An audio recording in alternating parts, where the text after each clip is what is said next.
जय शिव शंभो जय शिव शंभो जय शिव शंभो जय शिव शंभो जय शिव शंभो जय शिव शंभो।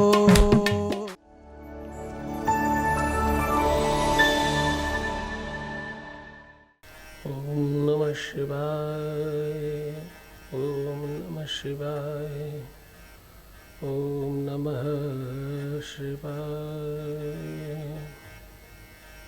ओम नमः शिवाय। श्री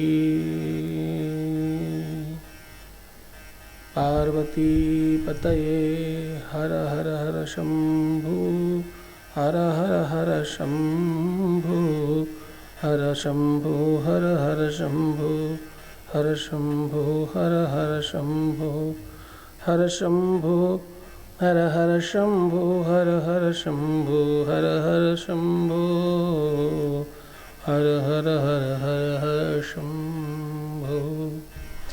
श्री गणेश गिरिजा सुमन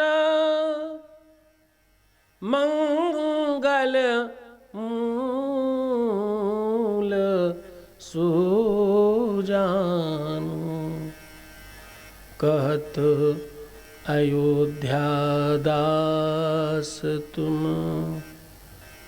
देहु भय वरदान। जय गिरिजापति दीन दयाला सदा करत संतन प्रतिपाला। बाल चंद्रमा सोहत नीके कानन कुंडल नाग फनिए बोले बोले बोले बोले महादेव महादेव महादेव महादेव।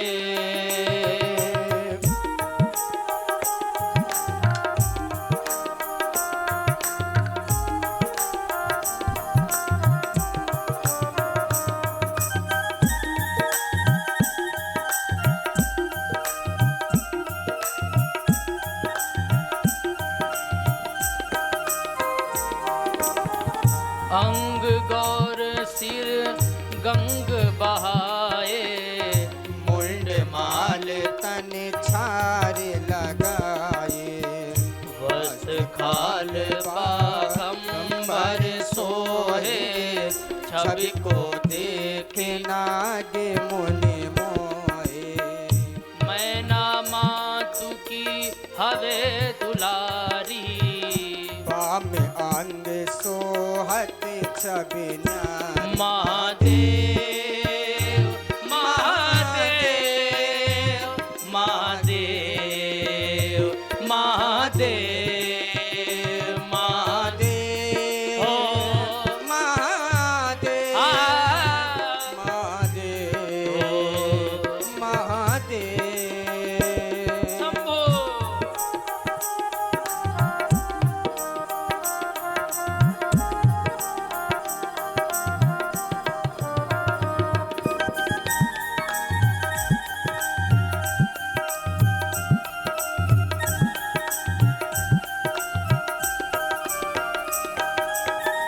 कर त्रिशूल सोहती छवि भारी करत सदा सतुन छयकारी। नंदी गणेश सोहता कैसे सागर मध्य कमल है जैसे। कार्तिक श्याम और गणरावु या छवि को कहीं जाते न कहूँ। महादेव महादेव महादेव महादेव महादेव महादेव महादेव महादेव।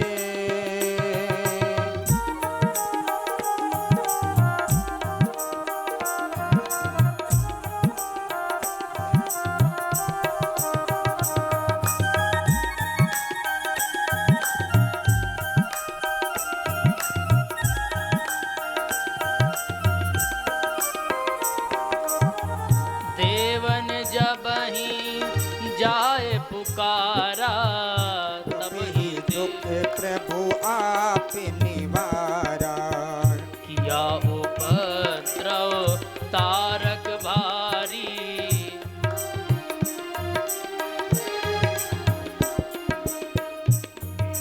उपद्रव तारक भारी, देवन सब मिल तुम्हारी जुहारी। तुरत सड़ानन आप पठायु, लवनी में से मार गिरायो। महादेव महादेव महादेव महादेव महादेव आ महादेव आ महादेव महादेव।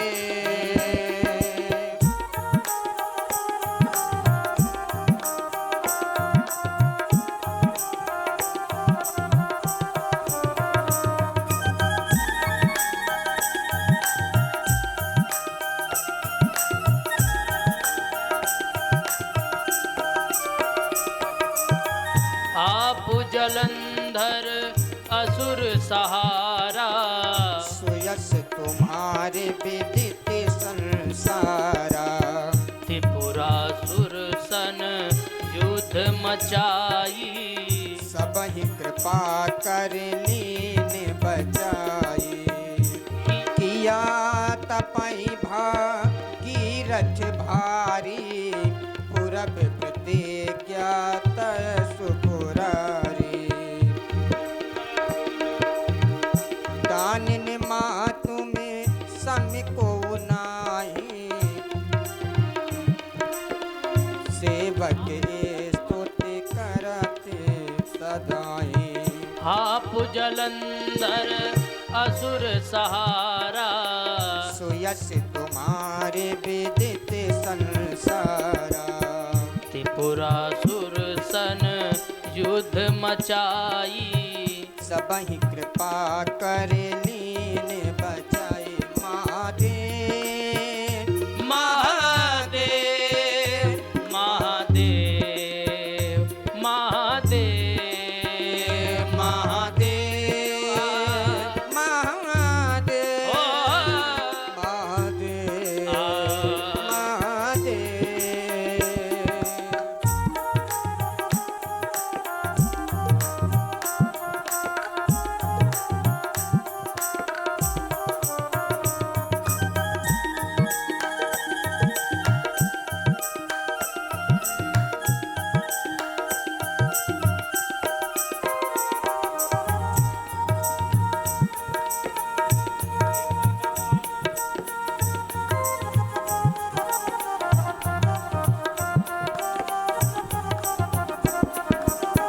किया तपई भागीरथ भारी, प्रतिज्ञात सुपुरारी।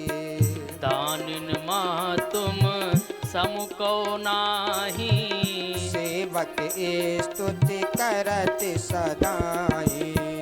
वेद नाम महिमा तब गाई, अकथ अनादि भेद नहीं पाई। महादेव महादेव महादेव महादेव महादेव ओ महादेव आ महादेव ओ महादेव।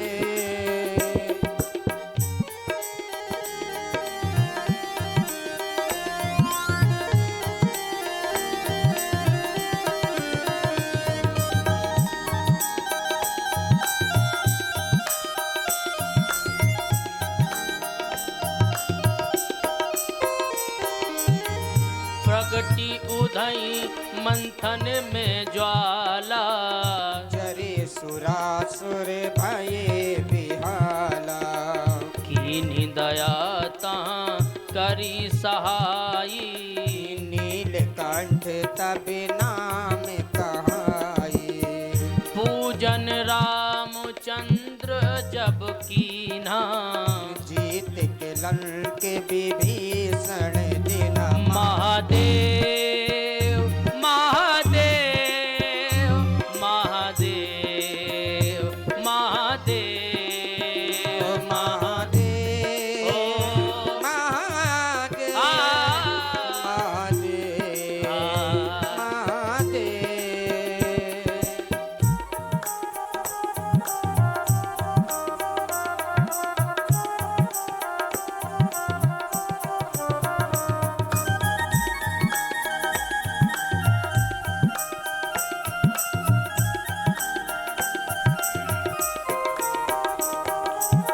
सहस कमल में हो रहे धारी, दीन परीक्षा तबाही पुरारी।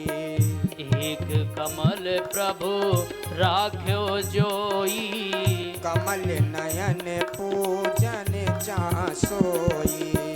कठिन भक्ति देखी प्रभु शंकर, भय प्रसन्न दिए इच्छित महादेव महादेव महादेव महादेव महादेव महादेव महादेव महादेव।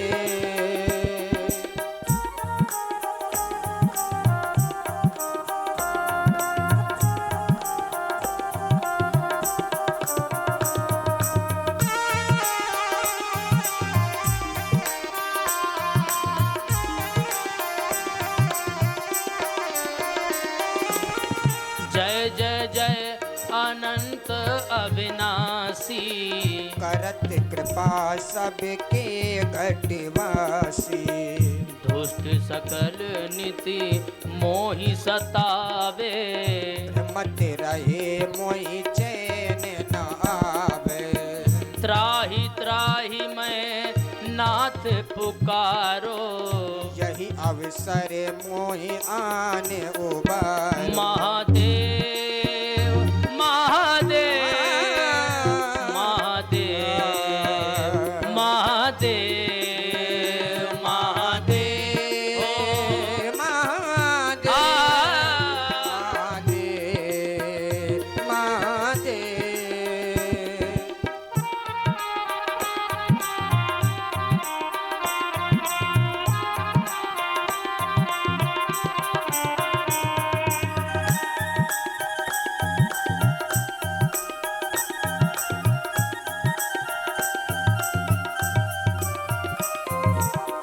ले त्रिशूल शत्रुन को मारो, संकट से मोहि आने उबारो।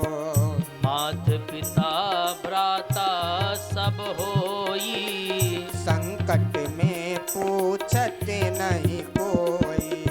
स्वामी एक है आस तुम्हारी, आय हरऊं अब संकट भरी। महादेव महादेव महादेव महादेव महादेव महादेव महादेव महादेव। सब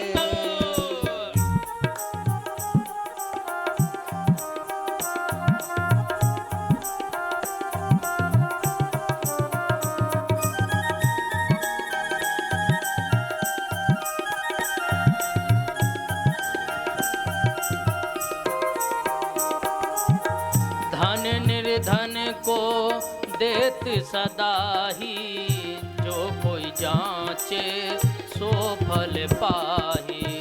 स्तुति के विधि करे तुम्हारी, क्षमा हूँ नाथ अब चूक हमारी।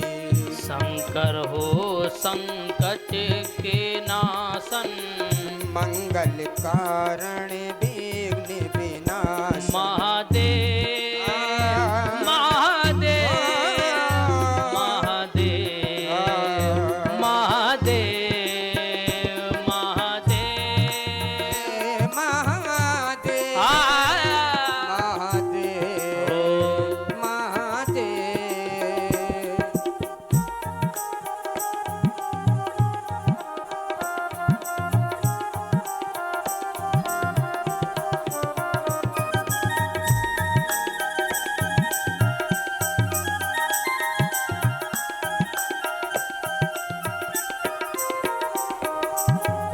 योगी अति मुनि ध्यान लगावे, नारद सारद शीस नवावे।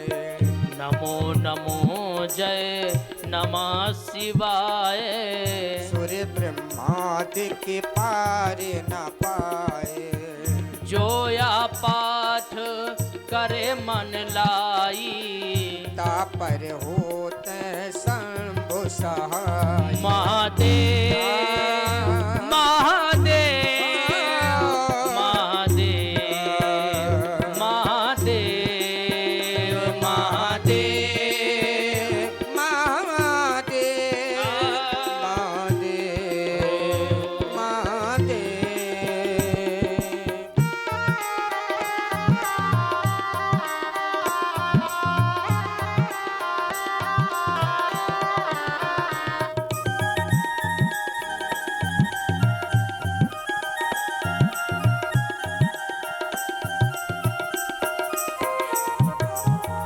ऋणिया जो कोई हो अधिकारी। पाठ करे सो पावन हारी। पुत्रहीन कर इच्छा जोई। निश्चय शिव प्रसाद ते ही होई। पंडित त्रयोदशी को लावे। ध्यान पूर्वक होम करा। महादेव महादेव महादेव महादेव महादेव महादेव महादेव महादेव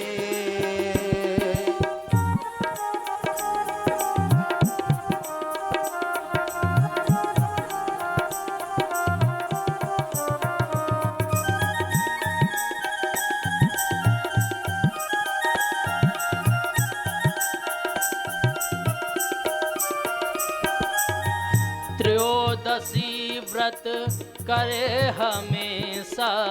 धन नहीं ताके रहे कलेसा। धूप दीप ने वेद चढ़ावे। शंकर सन मुख पाठ सुनावे। जन्म जन्म के पाप नसावे। अंतवास शिवपुर में पावे। कहा अयोध्या आस तुम्हारी।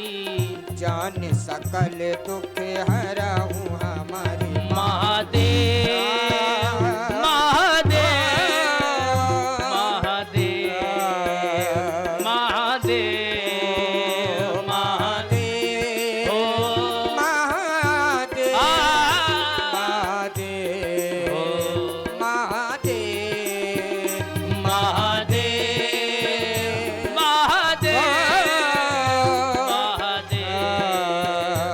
महादेव महादेव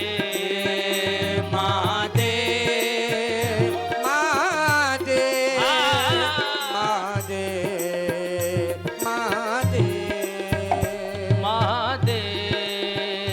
महादेव महादेव महादेव महादेव। नित्य नेम कर प्रात ही पाठ करो 40। तुम मेरी मनोकामना पूर्ण करो जगदीश। मगसर छठ हेमंत ऋतु संबत 64 जान। स्तुति 40 से वहीं पूर्ण कीन कल्याण। ओम नमः शिवाय। ओम नमः शिवाय। ओम नमः शिवाय। ओम नमः शिवाय।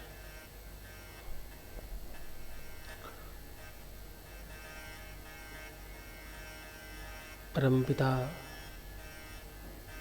परमात्मा परब्रह्म भगवान चंद्रमौली विश्वेश्वर महादेव की गाथा शिव महापुराण। समुपस्थित श्रोतावृंद, हृदय प्रदेश में भगवान शिव को स्थापित करने वाले शिव भक्त, माताएं, बहनें, बच्चियां, बेटियां, शिशु बाल गोपाल, बंधु सखा भाई, बुजुर्ग, श्रेष्ठ जन, आत्मजन और वयोवृद्ध सहित समाज के अग्रणी और धनिकों में प्रमुख वर्ग,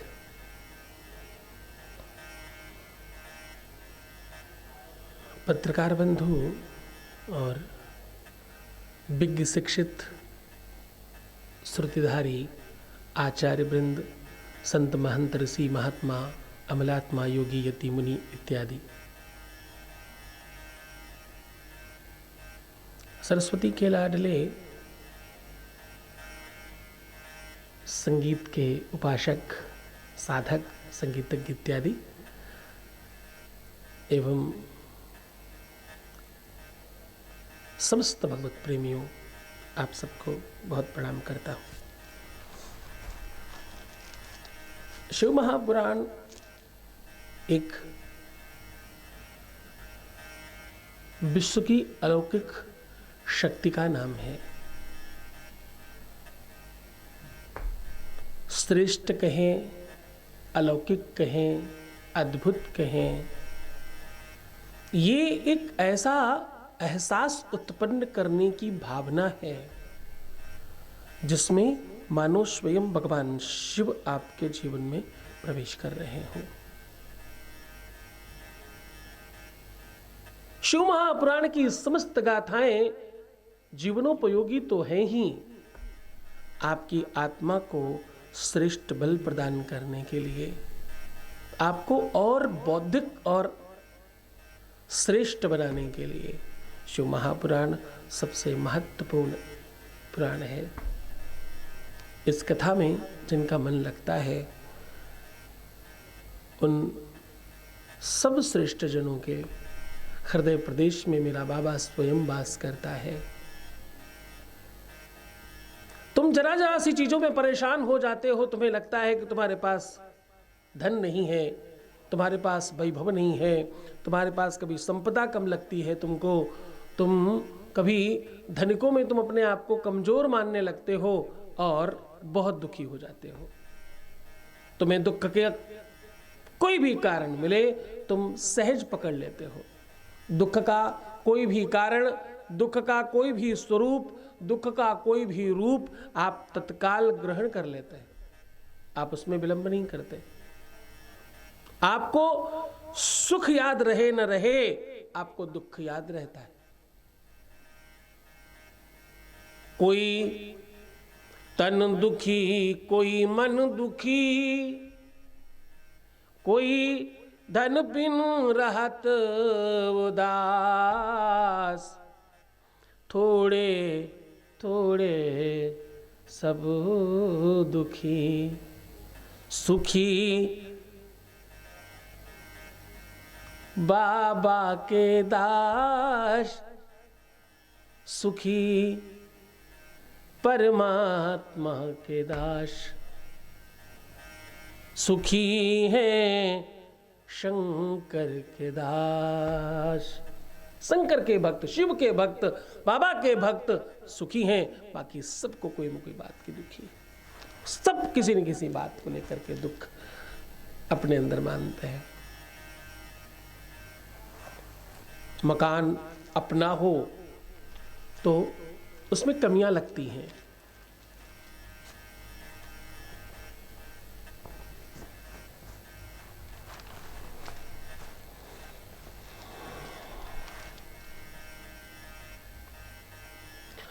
मकान छोटा हो तो बड़े की अभिलाषा है, बड़ा हो तो और विशाल की अभिलाषा है। कभी इंटीरियर बहुत अच्छा करने की इच्छा है और कभी और साज सज्जा से युक्त करना है। गाड़ी सामान्य हो तो थोड़ा और ब्रांडेड लेने का मन करता है, और बैंक में अधिक पैसा हो तो भी और चाहिए, कम पैसा हो तो भी और चाहिए। लालसा कभी समाप्त नहीं होती। शिव महापुराण कहती है आपका लोभ, आपका लालच, आपसे गलत काम करवाता है, गलत चीजें कराता है, शिव महापुराण कहती है कि सबसे पहले आपको संतुष्ट होना चाहिए। असंतुष्टा दुजानष्टा द्विजपा पास विमोचनम। असंतुष्टता, जब आप असंतुष्ट होते हैं जीवन में, तो तुम समझना कि अभी भक्ति तुम्हारे जीवन में प्रवेश की नहीं है ठीक से। भक्ति का प्रवेश अभी अच्छे से नहीं हुआ तुम्हारे जीवन में, ये तत्काल रूप में मान लेना। तुम ये बात समझना कि भक्ति अभी कम आई है जीवन में। भक्ति सबसे पहले संतुष्टि लाती है।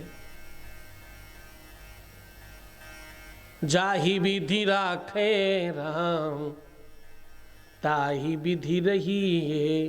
हाँ, अच्छा मिले बुरा मिले, सुख मिले दुख मिले, प्रसाद समझ कर लेना। तुम सुख तो बड़े आराम से लेते हो, दुख में हड़बड़ा जाते हो और अपनी कीमत कम कर बैठते हो। धन्यवाद निर्विवाद हानि लाभ सही है। धन्यवाद निर्विवाद होना चाहिए।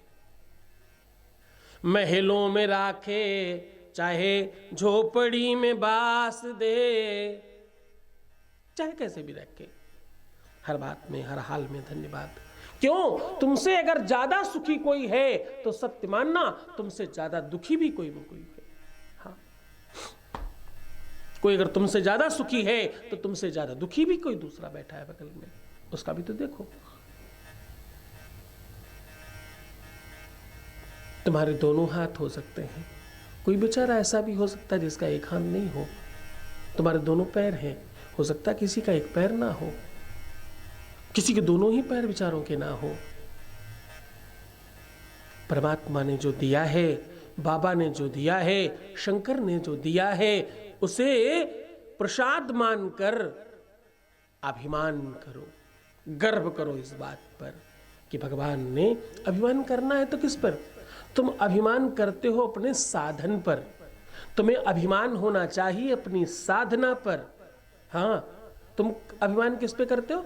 तुम अभिमान करते हो अपने साधनों पर, जबकि तुम्हें अभिमान करना चाहिए अपने साधन पर। शिव महापुराण कहती है कि तुम्हें अभिमान अपनी साधना पर होना चाहिए। हाँ, तुम्हारा परिचय सम्मेलन साधन का नहीं होना चाहिए। ज्यादातर लोग तुम्हारा और तुम्हारे साधन का परिचय देते हैं, जबकि होना तो यह चाहिए कि तुम्हारी साधना का परिचय देना चाहिए। साधना केवल जप तप यज्ञ इत्यादि ही नहीं, वो भी है, वो ही नहीं वो भी है। साधना तुम्हारे जीवन में श्रेष्ठता का नाम है। साधना, तुम जो बल लगा रहे हो, तुम जो परिश्रम कर रहे हो, तुम जो कर्म कर रहे हो, तुम जो अच्छे काम कर रहे हो, तुम अपने को और श्रेष्ठ बनाने के लिए, अपने को और मूल्यवान बनाने के लिए जो प्रयत्न कर रहे हो, उस एनर्जी का, उस पावर का, उस मेहनत का, उस परिश्रम का नाम साधना है। भूखे प्यासे, बिना सोए, बिना आराम किए, निरंतर मशीन की तरह तुम काम कर रहे हो, यह साधना है, ध्यान रखना। असफलता अकर्मण्यता को जन्म दे रही होती है, या शायद अकर्मण्यता असफलता को जन्म दे रहा होता है, और सफलता कर्मठता का प्रतीक है। कर्मनिष्ठ होना, कर्म ऋषि होना, हाँ, कर्मयोगी होना आपको सफल बनाता है, आपको श्रेष्ठ बनाता है, आपको मूल्यवान करता है। कर्मण्येवाधिकारस्ते, गीता कहती है आप कर्म करिए, कर्म का फल मिलेगा आपको। मेहनत परिश्रम आपको श्रेष्ठ बनाता है। हाँ, जीवन का ये अद्भुत दर्शन है। शिव महापुराण कहती है अभिमान करना है बच्चों तो सिर्फ और सिर्फ अपनी साधना पर करना, साधन पर नहीं। तुम्हारे पास कोई ब्रांडेड कार है, ब्रांडेड मोबाइल है, कोई बड़ी अच्छी चीज है तुम्हारे पास में, वो प्रसाद है भगवान का। अभिमान करोगे तो नष्टता की ओर बढ़ोगे, उस पर स्वाभिमान करोगे तो तुम आगे बढ़ोगे, तुम बड़े हो जाओगे, तुम और अच्छे बनोगे। तुम्हारा असली गहना, तुम्हारा असली श्रृंगार तुम्हारी सौम्यता है, तुम्हारी मधुरता है, तुम्हारा प्रेम है, तुम्हारा वात्सल्य है, तुम्हारी ममता है, और तुम्हारा सबके प्रति सौहार्द का स्वभाव है, सौहार्दता है। जब तुम अपना समझकर मिलते हो सबसे, जब तुम सबको समुद्र से एक शाक छुनाई, समदर्शता रहती है। पीठ पीछे सबकी बड़ाई करो, बुराई मत करो, बुराइयों से बचने की कोशिश करो, क्योंकि वो बुराई घूम घाम के वापस आएगी आपके पास। जिस भी व्यक्ति से तुम किसी की बुराई कर रहे हो, ध्यान रखना, वो जब दूसरे की सुन रहा है तो तुम्हारी भी सुनेगा, दूसरे की बात तुमको बता रहा है तो तुम्हारी भी बात दूसरों को बताएगा। तो ध्यान से, ऐसे लोगों से सावधान। तुमने दो मुखा सांप देखा? बाबा शिव ने दो मुख का एक सांप बनाया, लेकिन उसे अपने दरबार में स्थान नहीं दिया। क्यों? क्योंकि ये सर्प दुनिया का ऐसा प्राणी है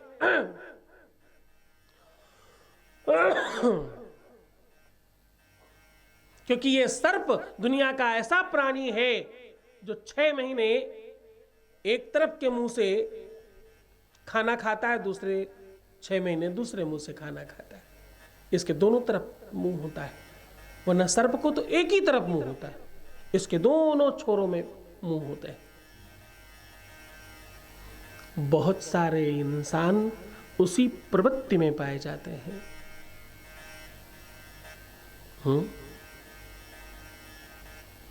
ज्योतिष शास्त्र में एक योनि देखी जाती है जब विवाह करते हैं। ध्यान से सुनना,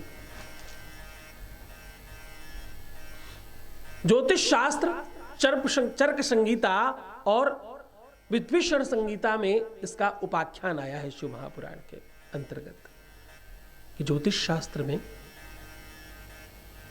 सामुद्रिक शास्त्र में इसका उल्लेख है। 8 गुण ऐसे होते हैं जिनको विवाह करते समय मिलाया जाता है, स्त्री और पुरुष का, लड़की और लड़के का। 8 गुण इनके और 8 गुण इनके, दोनों के, स्त्री पुरुष लड़का लड़की दोनों के 8-8 गुण। 8 कौन से? वर्ण से लेकर के नाड़ी तक। ग्रह मैत्री है, उसमें भकूट है, उसमें नाड़ी है, उसमें वर्ण है, उसमें योनि है, उसमें वश्य है।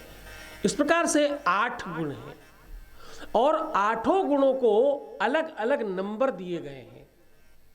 पहले गुण को 1 नंबर, दूसरे को 2 नंबर, तीसरे को 3 नंबर, चौथे को 4 नंबर, ऐसे ही करके 8वें तक 8 नंबर है।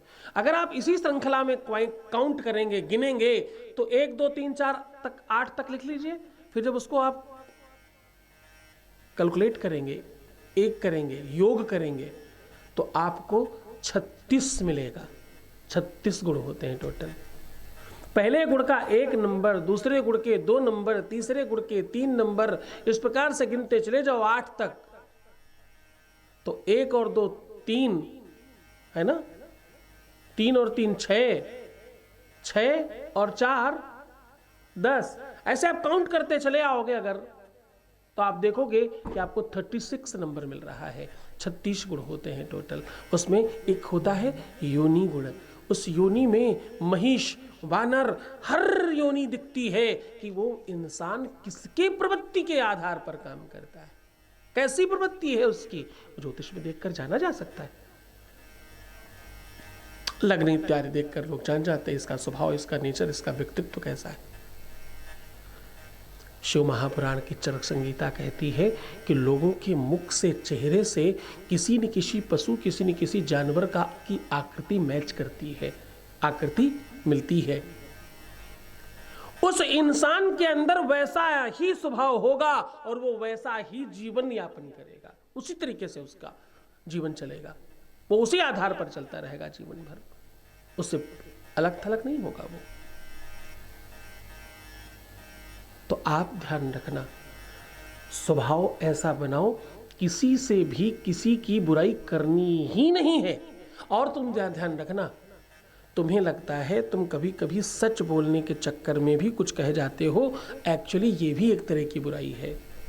किसी भी व्यक्ति के बारे में कोई ऐसी बात बताना जो तुम्हें सच भी लगती हो, जो सही नहीं हो, जो सामाजिक नहीं हो, वैसी ही बात अगर तुम्हारे बारे में कोई करे तो तुम्हें अच्छा नहीं लगेगा, वो बात कभी भी किसी के सामने नहीं करना किसी के बारे में।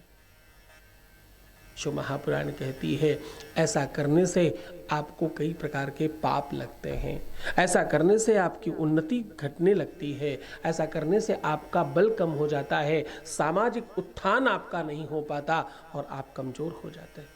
तो सबसे पहला नियम अपने जीवन का ये बनाना, शिव महापुराण कहती है कि दूसरों की बुराई करना बंद कर दो।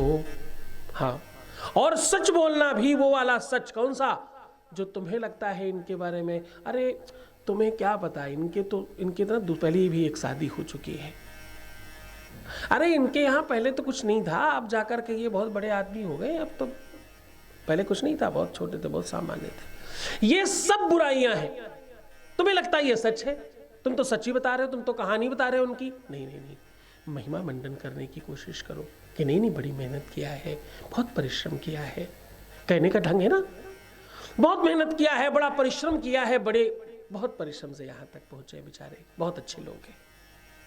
ये क्या हुआ, ये सत्य बताना हुआ। पहले वाला तरीका क्या था, पहले वाले में तुम उनकी बुराई कर रहे थे। हाँ, और जरा ध्यान से समझना, बहुत चीजों के लिए कूटनीति करना, किसी को नीचा गिराने की कोशिश करना, किसी को कमजोर दूसरे के सामने बताना, किसी की परिस्थिति को खराब करने का विचार बनाना, किसी के पीछे षड्यंत्र करना, भगवान शिव कहते हैं अगले जन्म में वो व्यक्ति दो मुहा सांप और या तो छिपकली बनता है। छिपकली को हमेशा ये लगता रहता है कि छत पे कभी आप देखो उल्टी अगर लटकी हो तो छिपकली को लगता है कि मैंने ही इस छत को उठा रखा है। सत्य नहीं है, कोई किसी का नुकसान कर नहीं सकता, तुम्हारे षड्यंत्र का हमेशा प्रभाव सही ही पड़ेगा, यह सत्य नहीं है, कभी खराब भी हो सकता है, उल्टा भी पड़ सकता है, इसलिए करो ही मत बेटा ऐसा काम। षड्यंत्र करना, राजनीति करना, एक दूसरे को छोटा दिखाना, एक दूसरे को खराब करना, उसकी कोई भी पोल पट्टी खोलने की कोशिश करना या उसको सार्वजनिकली नीचा दिखाने की कोशिश करना, उसको नीचे गिराने का प्रयत्न करना, चाहे किसी भी भाव में तुम कर रहे हो, वो एकदम गलत है और ये तुम्हारी प्रवृत्तिगत एक दोष को उत्पन्न कर रहा है। शिव महापुराण कहती है ऐसे इंसान का पतन बहुत जल्दी होता है। क्या होता है? ऐसे इंसान का पतन बहुत जल्दी होता है। ऐसा कोई काम नहीं करना चाहिए, ऐसा कोई काम मत करना, ऐसी किसी भी चीज में अपना मन मत लगाना। जो भी काम तुम कर रहे हो इस प्रकार का, वो सब तुम्हें नुकसान पहुंचाएगा। जितनी देर में ये काम कर रहे हो उतनी देर में अपनी उन्नति के लिए विचार करो, अपने को और श्रेष्ठ बनाने में प्रयत्न करो, उस तरफ भागो जिस तरफ तुम्हें एक्चुअली बड़ा होना चाहिए, सच में जिधर जाना चाहिए उधर प्रयास करो। सबकी बड़ाई करो, सबका अच्छा बोलो, सबके बारे में बेहतर बातचीत करो। ऐसा करने से तुम्हारी ताकत, तुम्हारी शक्ति, तुम्हारी एनर्जी, तुम्हारा बल और ज़्यादा बढ़ने लग जाएगा। शिव महापुराण कहती है, ध्यान से समझना, ईर्ष्या करना, द्वेष करना, ईर्ष्या समझते हो? किसी से जलन करना, किसी से जलना, जैसे अरे ऐसे ही थोड़ी यहाँ तक पहुँच गए हैं, बहुत गलत काम किए हैं इन्होंने, आपको नहीं पता, बहुतों का लूटा है इन्होंने, बहुतों का सब अपने पास रख लिया है। नहीं नहीं नहीं नहीं, तुम ये सब बातें बनावटी कर रहे हो और ये सब बातें तुम सुनी सुनाई कर रहे हो, और सत्य मानना ये करने से तुम अपना नुकसान कर रहे हो, किसी और का नहीं।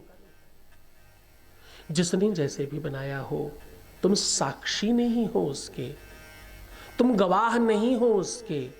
भगवान शिव कहते हैं हमेशा ध्यान रखना। नमस्ते रुद्रमन्युतोत कवे नमः बाहुव्यान्वतते नमः। भगवान शिव वेद में कह रहे हैं 1000 मुख लेकर के भी अगर तुम किसी की बुराई करना शुरू कर दो तो भी उसका कुछ नहीं होने वाला। तुम्हारे पास तो एक ही मुख है। किसी से ईर्ष्या करना, अरे तुम्हें क्या पता इन्होंने क्या क्या किया है, अरे तुम्हें नहीं मालूम इन्होंने कितने पाप किए हैं यहां तक पहुंचने के लिए, अरे इन्होंने तो अपनों का ही सब हड़प लिया है तभी तो यहां तक पहुंचे। नहीं नहीं, कभी नहीं। तो ये सब तुम्हारे लिए पहला दुख का कारण बनेंगे, पहला दुख बनेगा ये, और ये अपराध है। शिव पुराण के आधार पर ईर्ष्या करना विश्व का सबसे बड़ा अपराध माना जाता है। तुम्हारी उन्नति नहीं होने का सबसे बड़ा कारण ईर्ष्या हो सकती है, कोई संदेह नहीं इस बात में। तुम्हारे जीवन में संकट आने का सबसे बड़ा कारण ईर्ष्या हो सकती है, कोई संदेह नहीं। और हां, तुम्हें कभी कभी समझ आता है कि ईर्ष्या कर रहे हो और कभी कभी तो तुम अनजान में ईर्ष्या कर रहे होते हो। किसी ने तुम्हारे सामने अमुख व्यक्ति की बड़ाई करी, अरे वो बहुत सुंदर लगती हैं या लगते हैं, बस आप शुरू हो गए उसके खिलाफ बोलना, ये भी ईर्ष्या है। किसी ने किसी की प्रशंसा की, अरे यार व्यापार करना तो कोई उनसे सीखे, बहुत बढ़िया व्यापार कर रहे हैं, बड़ा अच्छा उन्नति कर रहे हैं, आपने लगे बुराई करने, इसी को ईर्ष्या कहते हैं। हाँ, दूसरी का हित नहीं देख पाना ईर्ष्या कहलाता है।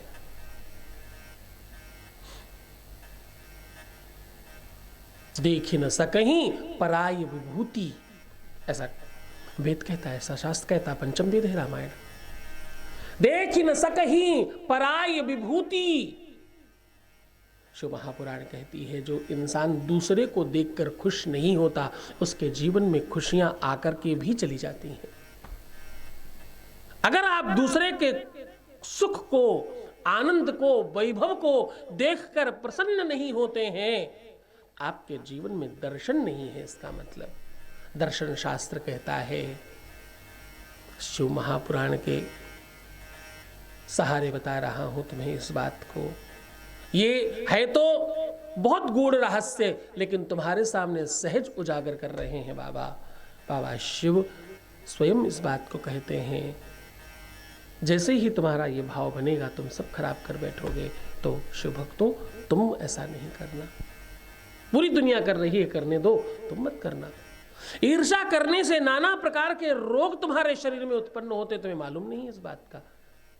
आपको कभी अवसर लगे तो दर्शन शास्त्र पढ़ना, आपको कभी अवसर लगे चरक संहिता पढ़ना, कभी आपको अवसर लगे तो संहिताएं उठा कर लाना और उनको दर्शन करना। देवी संहिता, पार्वती संहिता, शक्ति संहिता, इनको लाओ और पढ़ो, फिर देखो आपको आइडिया लगेगा, आपको समझ आएगा, आपको पता चलेगा। ईर्ष्या करने से नाना प्रकार के रोग उत्पन्न होते हैं। जिस प्रकार की ईर्ष्या कर रहे हो उसी प्रकार का रोग उत्पन्न हो रहा है। बड़ी बात बता रहा हूं, ब्रेन से संबंधित समस्या, कैंसर हो सकता है ईर्ष्या करने वाले को, यह बात ध्यान रखना। बहुत सारे प्रमाण हैं हमारे पास।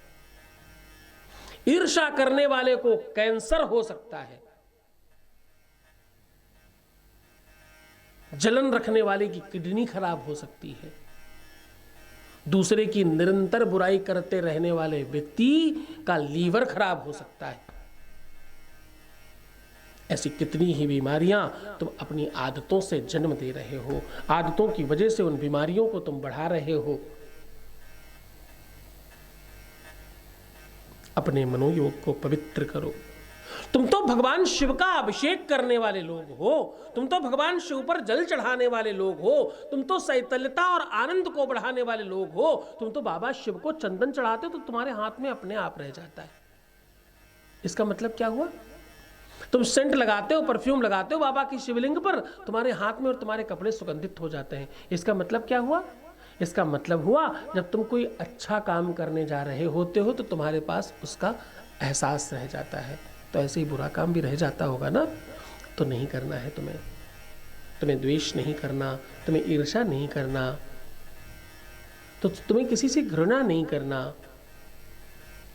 तुम्हें जितना संभव हो सके किसी पर क्रोध नहीं करना। क्रोध तो चलो फिर भी एक बार प्रेम का पर्याय है, लेकिन ईर्ष्या ये तो पाप का रूप है, घृणा पाप का रूप है। ईर्ष्या करना, घृणा करना, दूसरे की बुराई करना, आपका ये जन्म भी बर्बाद होता है और आने वाला जन्म भी बर्बाद होता है, सब खराब हो जाता है। जो बहुत ईर्ष्या करते हैं, बहुत द्वेष करते हैं, बहुत पाखंड करते हैं, बड़ा घमंड करते हैं, बड़ा अभिमान करते हैं और हमेशा दूसरों की बुराई करते हैं, ऐसा व्यक्ति के जीवन में प्रेम नहीं रहता, अपने लोगों से वो दूर हो जाता है और बड़ी तकलीफें पाता है जीवन में। ऐसा शिव पुराण कहती है। मद और मोह, मोह करना है तो अपनी अच्छी चीजों के प्रति मोह करो। आप में जो प्रेम है, आप में जो वात्सल्यता है, आप में जो श्रेष्ठता है, आप में जो गुण है, आप में जो अच्छी चीजें हैं, आपकी जिस चीजों से लोग बहुत प्रभावित होते हैं, उन सब चीजों से मोह करो और उसको बढ़ाओ। लोभ करना है तो कुछ नई चीज को पाने के लिए लोभ करिए, प्रयत्न करिए सकारात्मक आगे बढ़ने के लिए। आपका लोभ और मोह काम करेगा, कोई बुराई नहीं है ऐसा करने, कोई दिक्कत नहीं इस बात में। अगर तुम इस प्रकार करते हो तो तुम्हारा जीवन श्रेष्ठ होगा और तुम्हें आगे बढ़ने में बहुत बल मिलेगा। शिव पुराण कहती है ऐसा करने वाले लोगों के जीवन में भगवान शिव स्वयं आगे बढ़कर लाभ देते हैं और बाबा शिव की कृपा से जीवन श्रेष्ठ हो जाता है। मैं कुछ सॉल्यूशन के लिए जूझ रही थी, ढूंढ रही थी कि कैसा ऐसा कोई आदमी मिले जो मेरे लाइफ में मैजिक करे, ये सॉल्यूशन मिल जाए, मुझे मेरा प्रॉब्लम से मुझे छुटकारा मिल जाए। गुरुजी में मैंने कुछ ऐसे यूनिक चीज़ देखे, उनसे जुड़ा हुआ मुझे 1 साल हो गया। मेरा प्रॉब्लम भी सारा सॉल्व है। आई एम हाईली कॉन्फिडेंस, बहुत ज़्यादा कॉन्फिडेंस मेरे में है। इट्स ऑल बिकॉज गुरुजी से बहुत ज़्यादा जुड़ी हुई मैं। गुरुजी के साथ पास तो सागर है और लोगों के पास गागर है, बहुत सारा नॉलेज है उनके पास। तो हमें बस हमारा प्रॉब्लम सॉल्व नहीं बल्कि नॉलेज भी बहुत सारा मिलेगा और कॉन्फिडेंस भी बढ़ेगी।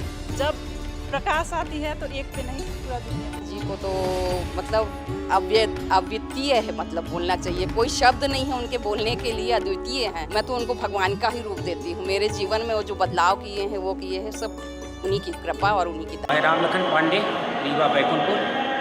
मैं गुरुजी से पहले 1.5 साल से जुड़ा हुआ हूँ और गुरुजी की असीम कृपा हमारे पास है। गुरुवाज का मैं कोट कोट प्रणाम गुरुजी को। मेरी समस्या बहुत घरेलू थी, जो कितनी जटिल थी, तांत्रिक मांत्रिक सब चीज़ लेकर मेरा पूरा परिवार बिखर गया था। तो गुरुजी के आशीर्वाद से हमें सफलता मिल रही है और आगामी दिनों में हम पूर्ण सफल हो जाएंगे, ये मुझे पूरा विश्वास है, क्योंकि गुरुजी की आशीम कृपा बनी हमारे ऊपर। और मैं गुरुवाज जी को धन्यवाद करता हूँ और उनके आशीम कृपा की अपेक्षा करता हूँ।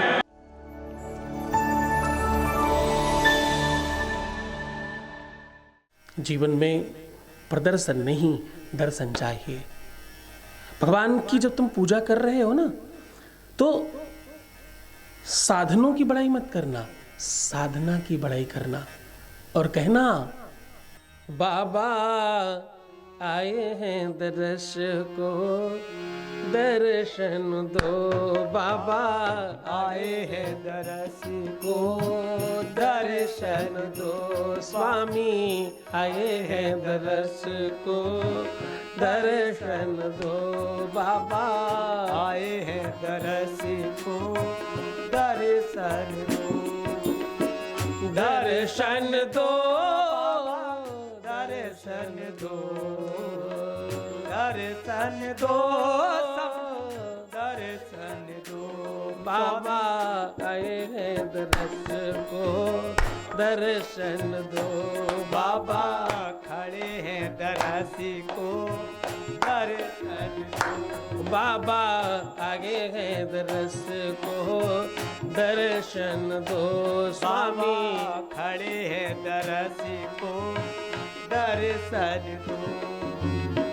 लाखों पापी तुमने तारे, लाखों पापी तुमने तारे, लाखों पापी तुमने तारे, लाखों पाई तुमने तारी, थोड़ी हम पे भी कृपा नाथ करो, थोड़ी हम पे भी कृपा नाथ करो, थोड़ी हम पे भी कृपा नाथ करो, थोड़ी हम पे भी कृपा नाथ करो। स्वामी आए हैं दरस को दर्शन दो, स्वामी आए हैं दरस को दर्शन, ओ बाबा आए हैं दरस को दर्शन दो, बाबा आए हैं दरस को दर्शन दो, बाबा आए हैं दरस को दर्शन दो, बाबा आए हैं दरस को दर्शन दो।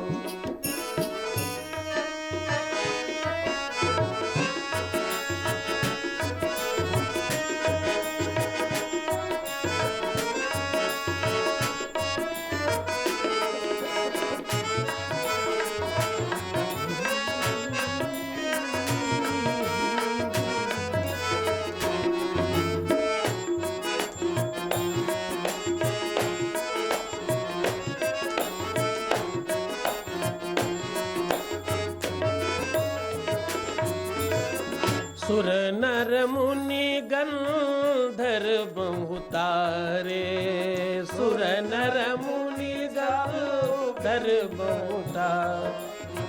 बाबा सबको तो तारा है तुमने, हाँ सुर नर मुनि गंधर्व उतारे, नर मुनि सब धर्व उतारे, सुर नर मुनि गंधर्व उतारे, सुर नर मुनि गंधर्व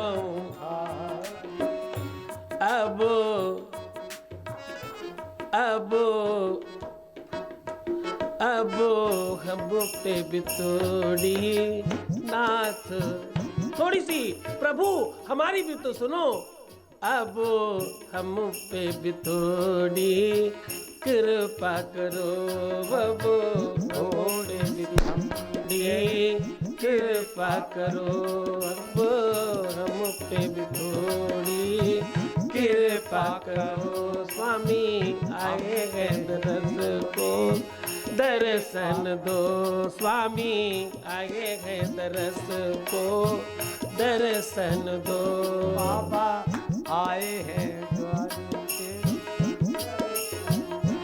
बाबा आए हैं दरस को दर्शन दो, बाबा आए हैं दरस को दर्शन दो, बाबा आए हैं दरस को दर्शन दो, बाबा आए हैं दरस को दर्शन दो, दर्शन दो, दर्शन दो, दर्शन दो, बाबा दर्शन दो, स्वामी दर्शन दो, दर्शन दो, दर्शन दो, स्वामी दर्शन दो, हाँ आए हैं दरस को दर्शन दो, बाबा आए हैं दरस को दर्शन दो, स्वामी आए हैं दरस को दर्शन, बाबा आए हैं दरस को दर्शन दो, बाबा बाबा आए हैं दरस को दर्शन दो।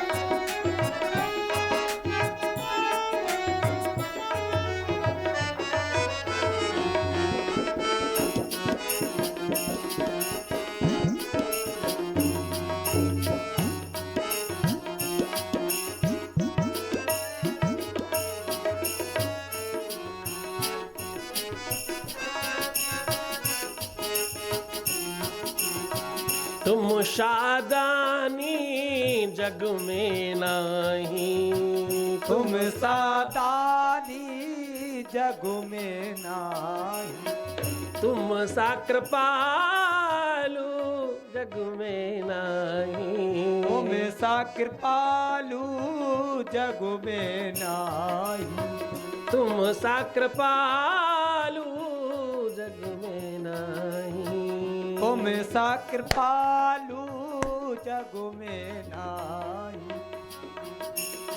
तुम सा दयालु जग में नाही, तुम से दयालु जग में नाही, मेरे इस विश्वास को, मेरे इस विश्वास को, मेरे इस विश्वास को बल दे दो, मेरे इस विश्वास को बल दे दो, मेरे इस विश्वास को, मेरे इस विश्वास को बल दे दो, मेरे इस विश्वास को बल दे दो। स्वामी आए हैं दरस को दर्शन दो, स्वामी आए हैं दरस को दर्शन दो, बाबा आगे हैं दरस को दर्शन दो, बाबा आए हैं दरस को दर्शन दो, बाबा आए हैं दरस को दर्शन दो, बाबा आए हैं दरस को दर्शन दो, दर्शन दो, दर्शन दो, दर्शन दो, दर्शन दो, बाबा आए हैं दर्श को दर्शन दो, बाबा आए हैं दरस को दर्शन दो, बाबा आए हैं दर्श को दर्शन दो, बाबा आए हैं दरस को दर्शन दो, बाबा आए हैं दरस को दर्शन दो,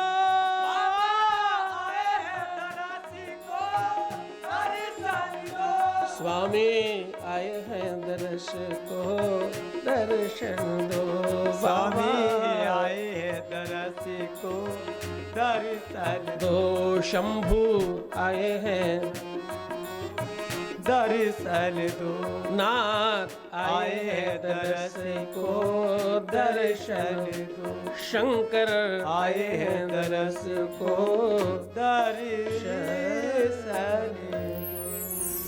दर्शन दो, दर्शन दो। अभिमान उन बातों पर मत करना जो तुम्हें नीचे गिरा रही हैं, अभिमान उन बातों पर मत करना जो तुम्हें खत्म कर रही हैं, अभिमान उन बातों पर मत करना जिसकी वजह से तुम्हारी पूंजी खराब हो रही है और तुम नहीं रह पा रहे हो। तुम्हारा अस्तित्व, तुम्हारी पहचान, तुम्हारा जो वास्तविक दर्शन है जिससे लोग तुम्हें पहचानते हैं वो खराब न होने पाए, इतना हमेशा ध्यान रखना अभिमान करते समय। वरना कभी कभी कोई बहुत बड़ा नुकसान कर बैठते हो आप छोटे से अभिमान की वजह से। आपकी बातचीत में सहजता, सरलता और प्रेम झलकना चाहिए, अभिमान नहीं। अभिमान झलकने से तुम धीरे धीरे नीचे की ओर जाते हो। एक ऐसा भक्त हुआ जो भगवान की पूजा दिखावटी करता था और सबको ये दिखाता रहता था कि मैं बहुत पूजा करता हूं। आज मैंने मलयागिर चंदन मंगाया है और बाबा को लगाया, पूरा मंदिर गमक गया, क्या दिव्य चंदन था। अब वो पूरी की पूरा महिमा मंडन चंदन का था। बाबा तो बेचारे क्या ही, गाय का शुद्ध घी ले जाकर दीपक जलाता हूं। जिस समय वो दीपक जलता है मंदिर में तो लगता है कोई दीपक जल रहा है। मंदिर की महिमा मंडन नहीं है, दीपक का महिमा मंडन है। मैं जब भगवान शिव के मंदिर में डलिया लेकर जाता हूं, उसमें बिलपत्र अलग होते हैं, माले अलग होते हैं और धतूरा अलग होता है और सारी सामग्री दिव्यता से लगा कर ले जाता हूं। मेरी डलिया पूरा मंदिर देखता है। तो आप तो डलिया दिखाने जा रहे हैं, पूजा करने नहीं जा रहे। हाँ, मैं अक्सर कहता हूं, हमारे एक बहुत खास जानने वाले हैं, वो अक्सर साधन की बात करते रहते हैं। हमने ये कर दिया मंदिर में, हमने वो कर दिया, हमने ऐसा कर दिया, और कह के बोलते भी हैं नहीं नहीं नहीं, बस किसी को कहना नहीं है, बस बड़ी कृपा है बाबा की।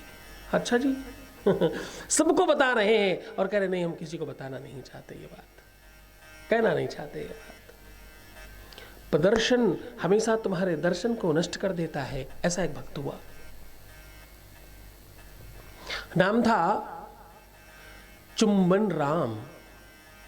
एक नगर में एक भक्त हुआ जिसका नाम था चुंबन राम। तो चुंबन राम रोज भगवान की पूजा करते और पूरे नगर में उसका गुणगान करते। एक दिन माता पार्वती और बाबा शिव विहार कर रहे थे, निकल रहे थे वहां से। तो माता ने बहुत प्रार्थना की बाबा से, बोली बाबा ये कितना बढ़िया भक्त है आपका, रोज पूजा करता है, रोज आपका ध्यान करता है, इससे कुछ देते क्यों नहीं आप? बाबा ने कहा कि इसे नहीं चाहिए, ये लेगा ही नहीं, ये उस चीज का भोग नहीं कर पाएगा, इसके जीवन में अभी भी पात्रता आनी बाकी है। देवी इसे मिलेगा तो जरूर, मैं इसे दूंगा तो जरूर, देवी इसे इतना कुछ दूंगा कि ये व्यक्ति और 7 पुस्तों तक धनाढ्य रहेगा, लेकिन अभी कुछ समय शेष है, अभी इसके जीवन में पात्रता नहीं आई है। और देवी अपात्र को कोई चीज नहीं देनी चाहिए। अपात्र दीयते दानम, अपात्र दीयते दानम तद्दानम दान संप्रतम। अपात्र को अगर दान दिया जाए तो सब खराब हो जाता है, तो देवी अभी नहीं। और देवी अभी देने से इसका कोई फायदा नहीं होगा, ये इंसान अभी परिपक्व नहीं हुआ है। जब कोई बच्चा पढ़ने जाता है स्कूल में तो उसको डिग्री तब दी जाती है जब वो पूरा वर्ष पढ़ लेता है और पढ़ने के बाद अपने आप को प्रूफ करता है, परीक्षा में उत्तीर्ण होता है, तो उसे डिग्री दी जाती है। देवी अभी इसकी पढ़ाई बाकी है, अभी नहीं दिया जा सकता। बाबा ने अनेकों प्रकार से समझाया, लेकिन भाई माँ तो माँ है, माँ की कृपा तो कभी भी हो सकती है। बोली देखो भाई ऐसे मत करो, मैं देख रही हूं बहुत अच्छा है और आपको देना चाहिए इसे, वरना जाओ मैं तुमसे बात नहीं करती। अब बाबा ने कहा ठीक है जरूर। और ये कहते कहते माता पार्वती ने अपनी चुनरी आगे बढ़ाई और बोली लो भाई इसमें बांधकर कुछ दे दो इसको। बाबा ने माता की ही चुनरी में बहुत सारे हीरे जवाहरात बहुमूल्य रत्न सब भरे और पोटली बनाई। जिस रास्ते से वो जा रहा था उसी रास्ते में डाल दिया। अब वो उस रास्ते से जा रहा है, धीरे धीरे धीरे धीरे आगे बढ़ा। जब वो उस पोटली के पास पहुंचने वाला था तो उसका अभिमान उसके सर पर चढ़ा और वो बोला अच्छा अंधे लोग कैसे चलते होंगे? अंधे लोग भी तो जीवन जीते होंगे ना, जिनको जो दिव्यांग हैं, जिनकी आंख नहीं है, वो भी तो अपना जीवन जीते होंगे, भला कैसे चलते होंगे, मैं चलकर देखता हूं। और वो आंखें बंद कर कर चलने लगा। अब वो चल रहा है चल रहा है चल रहा है, जैसे ही थोड़ा आगे बढ़ा वो पोटली पैर पर लगी और उसने अच्छा पत्थर है, आंखें नहीं खोली, दाहिने पैर से उसको खिसका कर साइड रख दिया और आगे बढ़ गया, आंख नहीं खोली। थोड़ी दूर जाकर के बहुत हंसा, बहुत अट्टहास करके हंसा और बोला वाह मैं तो अंधों की तरह भी चल सकता हूँ, मेरे में तो ऐसी कोई प्रॉब्लम नहीं है, मैं तो बड़ा बुद्धिमान हूँ, मैं तो बड़ा जानकार हूँ, मेरा तो जानकारी बड़ा श्रेष्ठ है, मैं तो अंधों की तरह भी चल लेता हूँ। और बड़ा खुश हुआ, बहुत बहुत बहुत आनंदित हुआ और घर चला गया। बाबा ने कहा देखा देवी, उसको इस बात में अभिमान है, उसको अभी इस बात का घमंड है कि भाई हम अंधों की तरह चल लेते हैं, उसे नहीं पता कि उसने क्या खो दिया है। जीवन में तब तक आप वो चीज प्राप्त नहीं कर सकते जब तक आपके अंदर पात्रता नहीं आ जाती, जब तक आपके अंदर वो श्रेष्ठता नहीं आ जाती और जब तक आप उस चीज के लिए तैयार नहीं हो जाते। शिव महापुराण सबसे ज्यादा तुम्हें तैयारी के लिए काम करवाती है। शिव महापुराण केवल कथानक नहीं है। शिव महापुराण में केवल और केवल भगवान ने क्या किया वो नहीं है। शिव पुराण में 70% तुम्हारे जीवन में क्या होना चाहिए उस पर बातचीत की गई। शिव महापुराण लिखते समय वेद व्यास ने 17 बार विश्राम किया है। विश्राम मतलब लंबे समय का विश्राम। क्योंकि शिव पुराण लिखना, शिव पुराण कहना, शिव पुराण वाचना, ये सब भगवत कृपा के बगैर संभव नहीं है। भगवान शिव की कृपा चाहिए इसमें। वो तो बाबा ने स्वयं सुनाई अपनी कथा, इसलिए लिखा जा सका। तो अभिमान नहीं, स्वाभिमान चाहिए। अभिमान साधना का करना, साधन का नहीं। तुमने अच्छी वस्तु चढ़ाई इस बात का नहीं, बाबा ने स्वीकार किया या बाबा स्वीकार कर ले, ये बड़ी बात है। बड़ी बात ये नहीं कि तुम क्या लेके गए हो, बड़ी बात ये है कि बाबा स्वीकार कर ले। बड़ी बात ये नहीं है कि तुम क्या दे रहे हो, बड़ी बात यह है कि उसको देने की शक्ति, ताकत, पावर बाबा ने तुम्हें दी है। बड़ी बात यह नहीं है कि तुमने क्या कर दिया है, बड़ी बात यह है कि उसको करने की मनसा और उसका भाव और उसकी व्यवस्था बाबा ने बना दी है। ये बड़ी बात है। हाँ, तुम दान कर पा रहे हो, यह भी कृपा बाबा की है। तुम पुण्य कर पा रहे हो, यह भी कृपा बाबा की है। तुमसे वो करवा रहा है, ये भी कृपा बाबा की है। और इसमें कोई संदेह नहीं कि बाबा की कृपा के बगैर कुछ भी संभव नहीं है तुम्हारे जीवन में। तो तुम जो कुछ करना, बाबा के नाम करना। जब कुछ अच्छा करना तो कहना मेरे नाथ की कृपा से, मेरे शंकर की कृपा से, मेरे शिव की कृपा से, मेरे बाबा की कृपा से सब हो रहा है। मेरा आपकी कृपा से सब काम हो रहा है। करते हो मेरे बाबा, करते हो मेरे शंभू, मेरा नाम हो रहा है।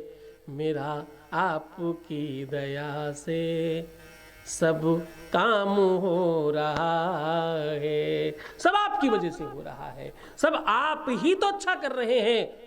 सत्य तो ये है, अच्छा भगवान कर रहा है, बुरा तुम करते हो। तुम्हारा मन है, तुम्हारा मानस है अगर बुरा करने का, बाबा तो अच्छा करवा रहा है तुमसे। बाबा सिर्फ और सिर्फ तुम्हारे जीवन को श्रेष्ठ बनाने में लगे हैं। माता पिता की शक्ति से बड़ा दुनिया में कोई नहीं है। और बाबा शिव और माता पार्वती हो, इससे तो अच्छा एकदम कुछ नहीं है। मिलकर बोलिए नमः शिवाय, नमः शिवाय, नमः शिवाय, नमः शिवाय, नमः शिवाय, नमः शिवाय। ओम नमः शिवाय, हरि ओम नमः शिवाय, नमः शिवाय, हरि ओम नमः शिवाय। ओम नमः शिवाय, हरि ओम नमः शिवाय। ओम नमः शिवाय, हरि ओम नमः शिवाय। ओम नमः शिवाय, हरि ओम नमः शिवाय। ओम नमः शिवाय, ओम नमः शिवाय। ओम नमः शिवाय, हरि ओम नमः शिवाय। ओम नमः शिवाय, हरि ओम नमः शिवाय। ओम नमः शिवाय, हरि ओम नमः शिवाय। ओम नमः शिवाय, ओम नमः शिवाय। ओम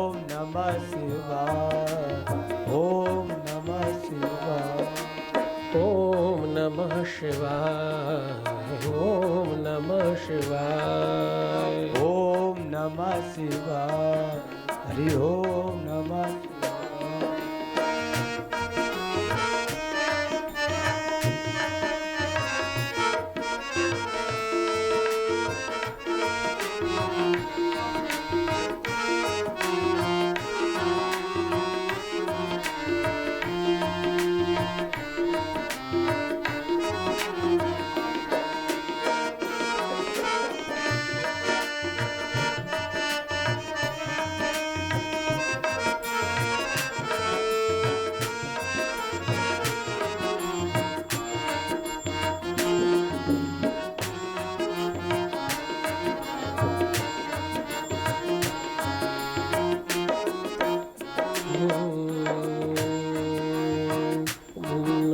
शिवाय हरि ओम नमः शिवाय ओम नमः शिवाय हरि ओम नमः शिवाय ओम नमः शिवाय हरि ओम नमः शिवाय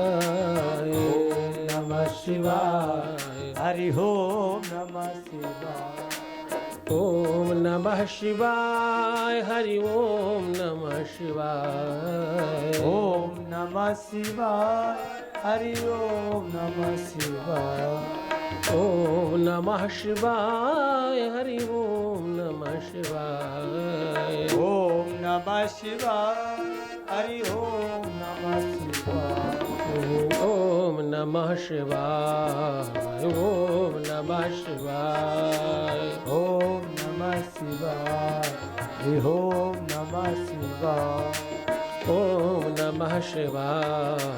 ओम नमः शिवाय ओम नमः शिवाय हरि ओम नमः शिवाय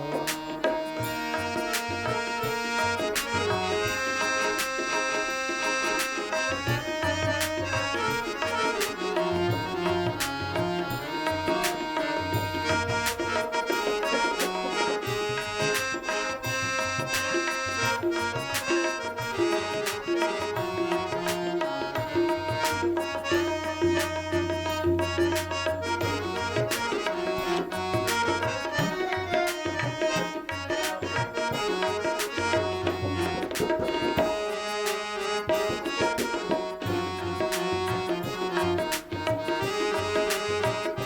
शिवाय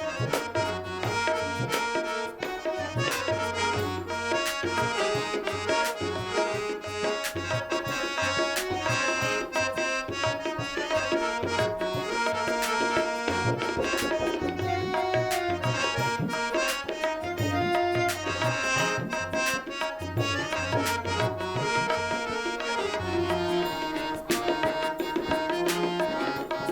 शिवाय नमः शिवाय हरि ओम नमः शिवाय ओम नमः शिवाय हरि ओम नमः शिवाय ओम नमः शिवाय हरि ओम नमः शिवाय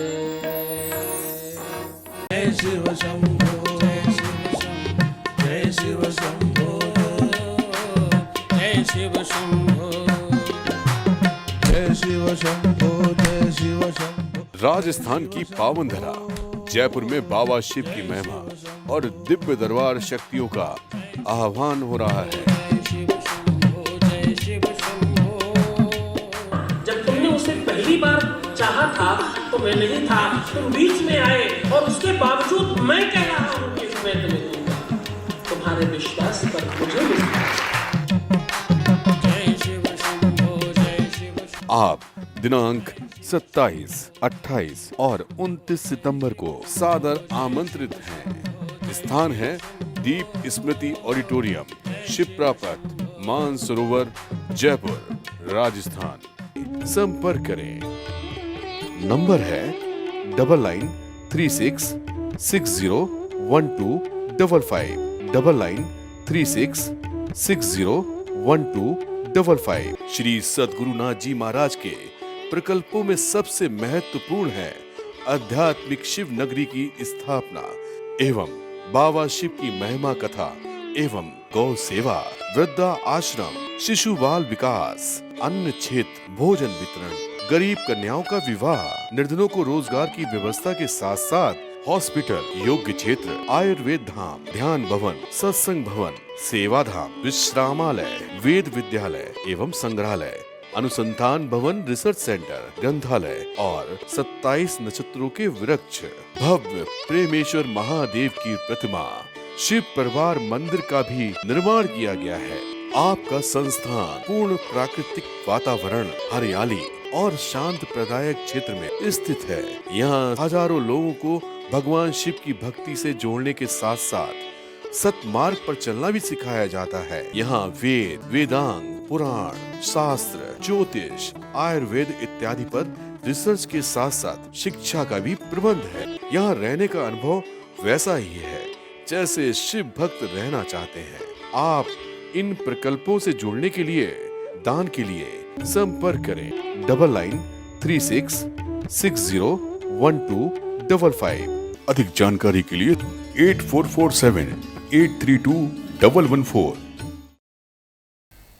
शिव महापुराण सुनने से मात्र, सिर्फ सुना जाए मनोयोग के साथ, तो अपने आप वो पूरी की पूरी ताकत शक्ति तुम्हारे अंदर आ जाती है कि तुम इन सब विवादों से, इन विकारों से मुक्त हो जाओ।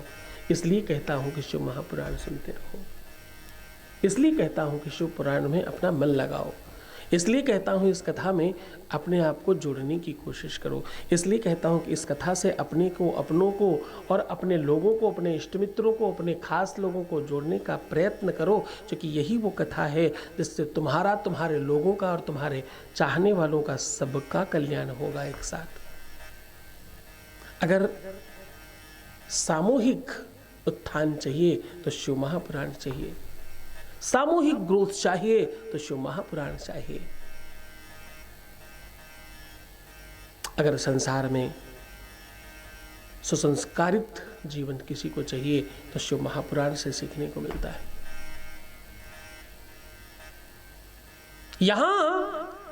यहां मां बाप को भगवान बनाने की भावना को बढ़ाकर बताया जाता है।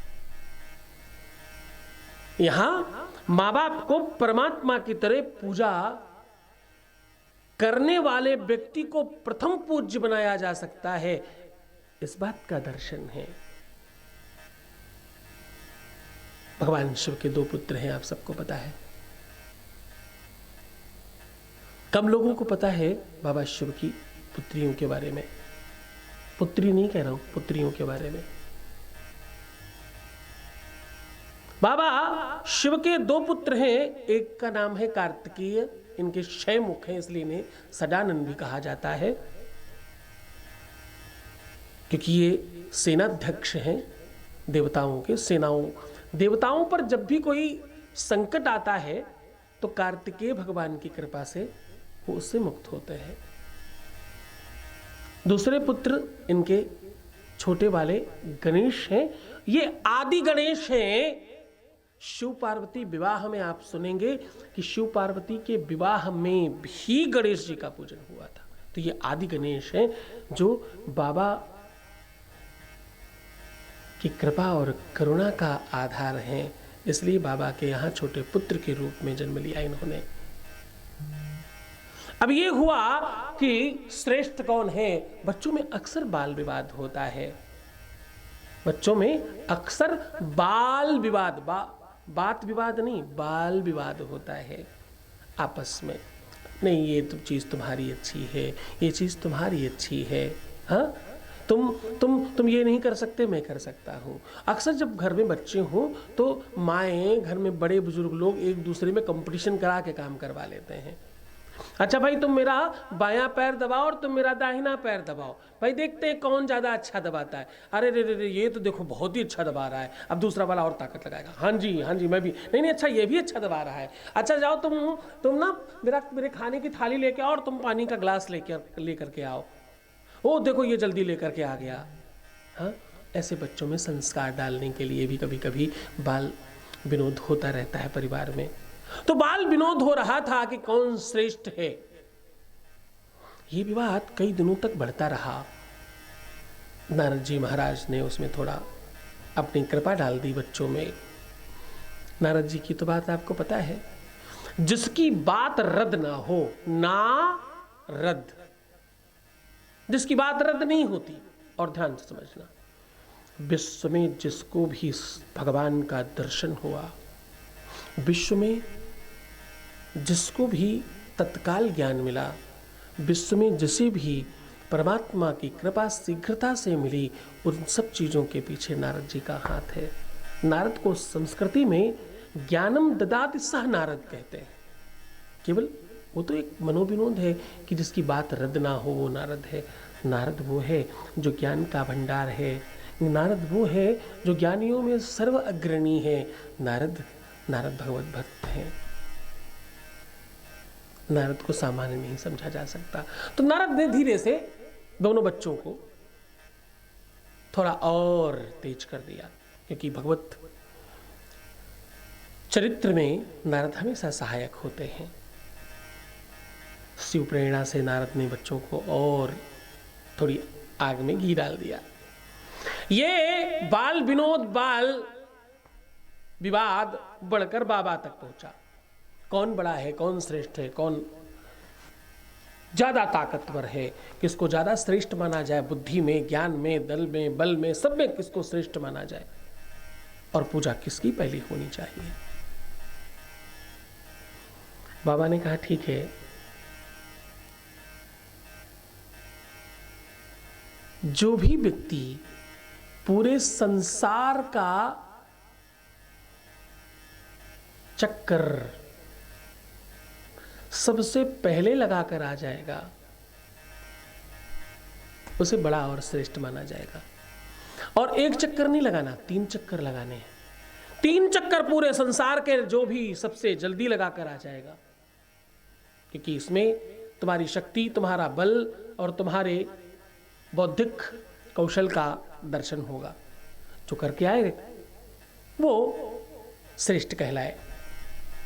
ये बात बाबा ने इसलिए कही क्योंकि कार्तिकेय को कहीं न कहीं थोड़ा सा अपने बड़े होने का अभिमान आ गया। कार्तिकेय को अपने मयूरेश्वर भी इन्हें कहते हैं, मयूर वाहन की वजह से इन्हें लगता था कि हम तो बहुत तेज जा सकते, आ सकते हैं, और हम तो सब कर सकते हैं। बाबा गणेश का वाहन चूहा है, बहुत धीरे चलता है।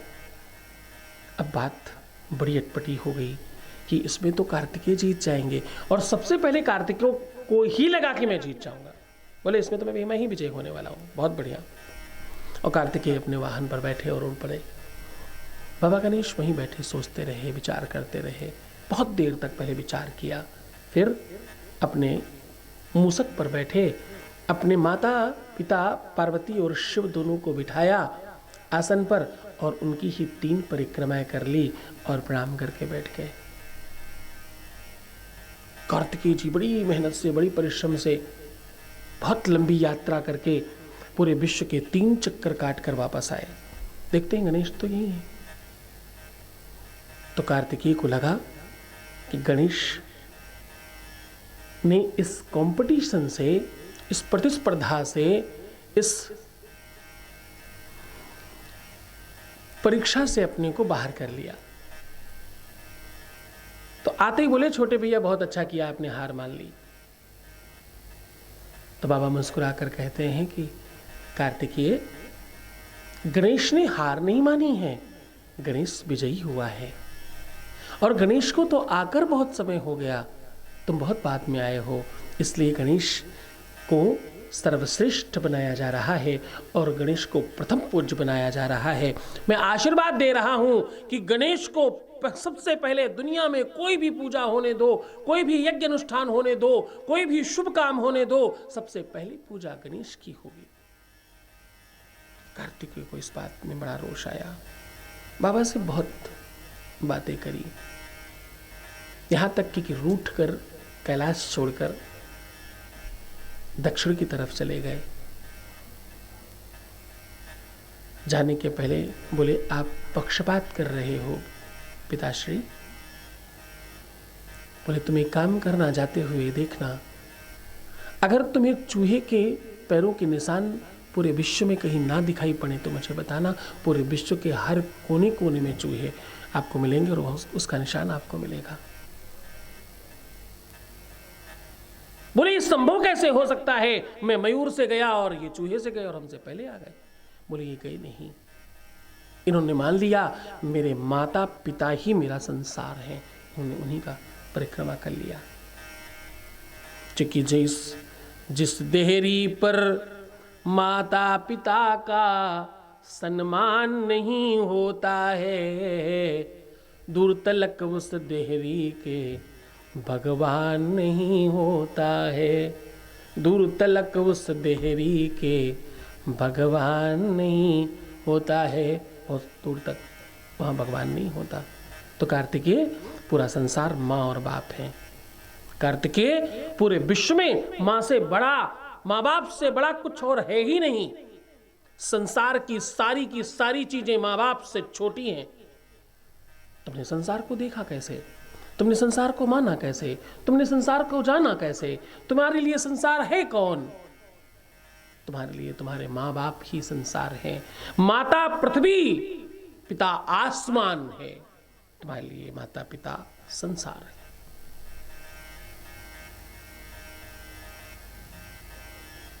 माता पिता पाल्य है।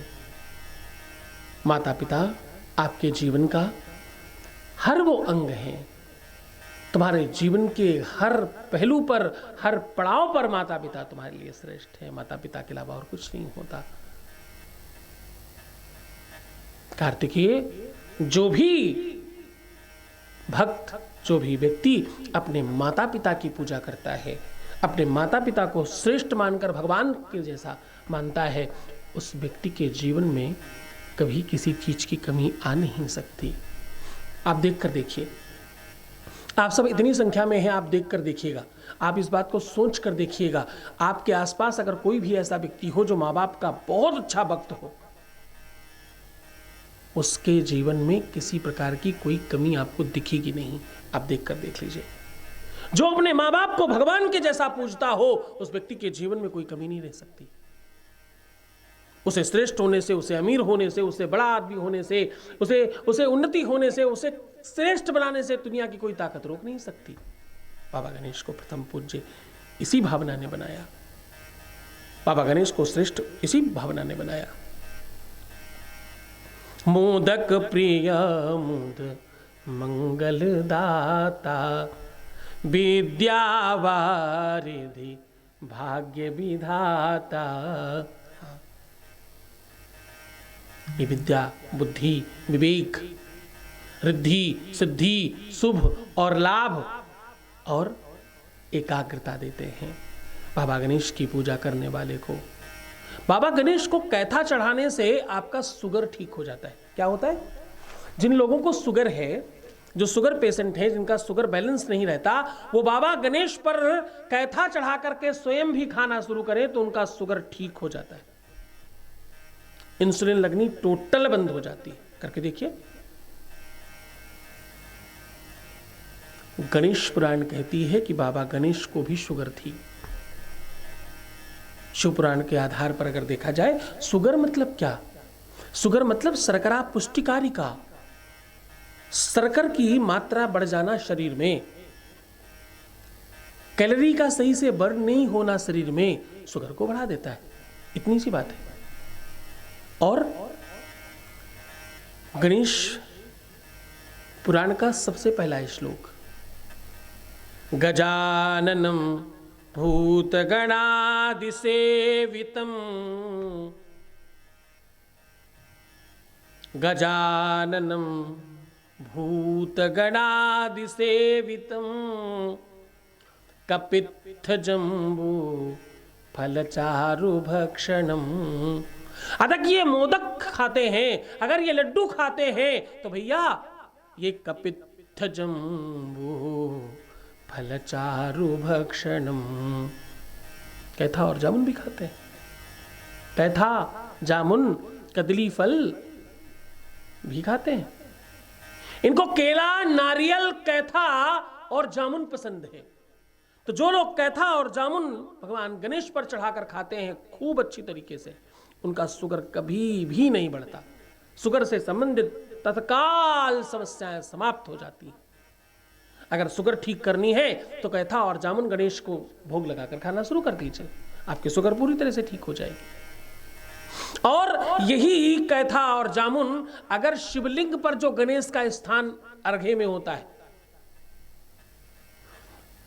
अर्घा अगर आपकी बाएं तरफ है तो गणेश का स्थान ठीक आपके सामने होता है अर्घे में, वहां स्पर्श करा करके अगर खाया जाए तो तत्काल रूप से लाभ मिलता है। तत्कालिक तौर पर आपका शुगर, इवन जिसको इंसुलिन लग रही हो वो भी ठीक हो जाती है, ऐसी मान्यता है, ऐसा माना जाता है।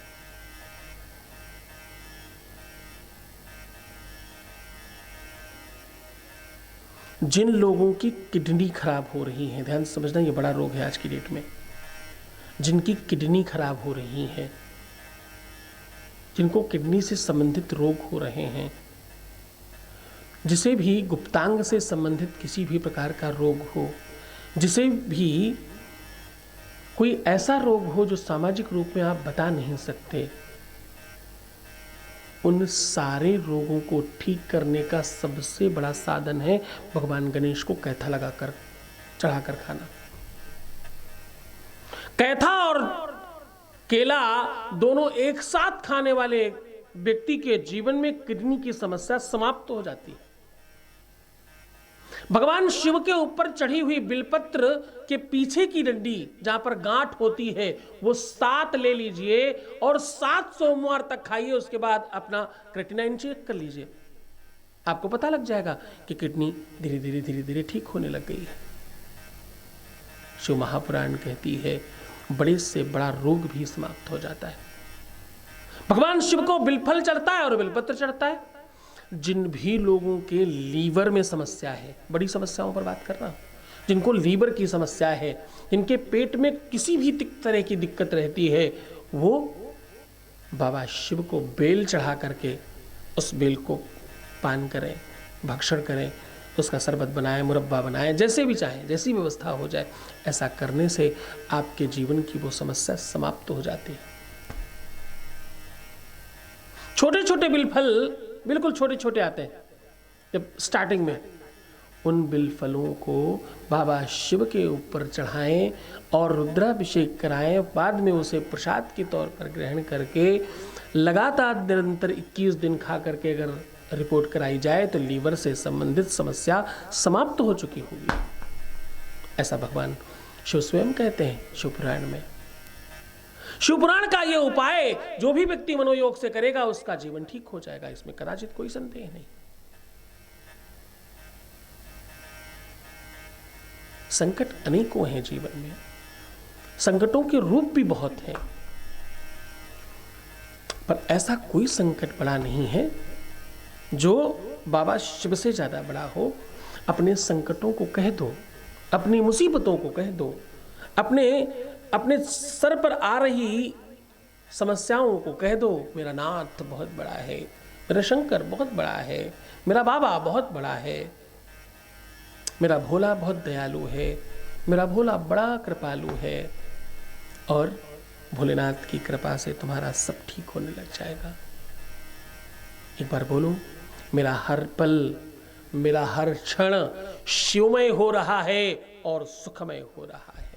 मेरा हर पल, हर क्षण शिवमय हो रहा है और सुखमय हो रहा है। ये बात बार बार बोलते रहना, इसको भूलना मत। जीवन में हारिए न हिम्मत, विचारिए न नाथ। भोलेनाथ को विचारो मत, उन्हें भूलो मत, और हिम्मत हारो मत। तुम जीतोगे अपने जीवन में।